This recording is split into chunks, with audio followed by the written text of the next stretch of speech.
बेशक है कोई साल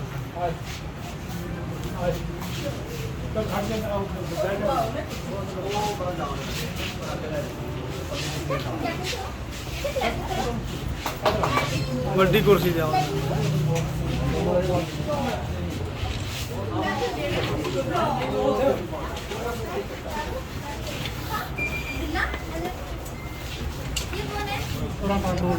चलो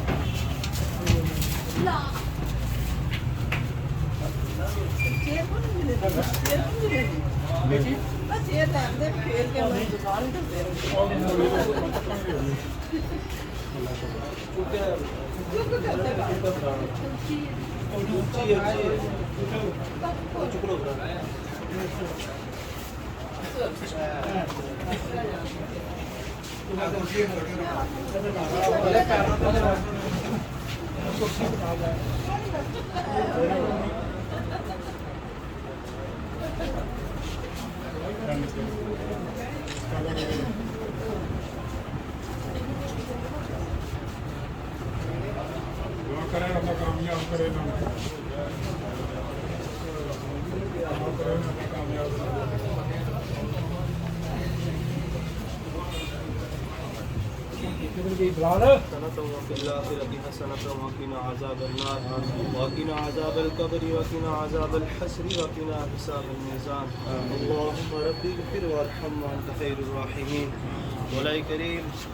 हम सब इस मकसद के लिए यहाँ हाजिर हुए। मौलाई करीम भाइयों ने जो कारोबार शुरू किया इसमें बरकत अता फरमा।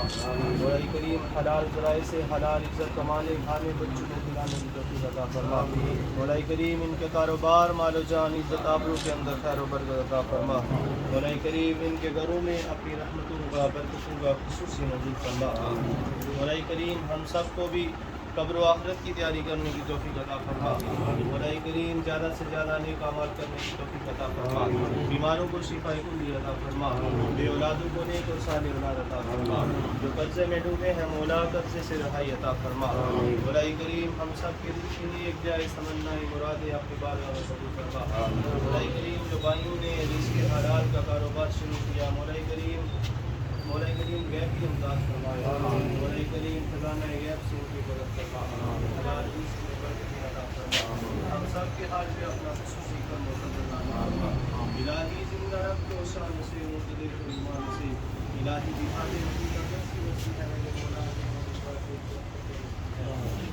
अल्लाहुम्मा मन नहमीतहु मिल्ला माफ़ी अल इस्लाम व मन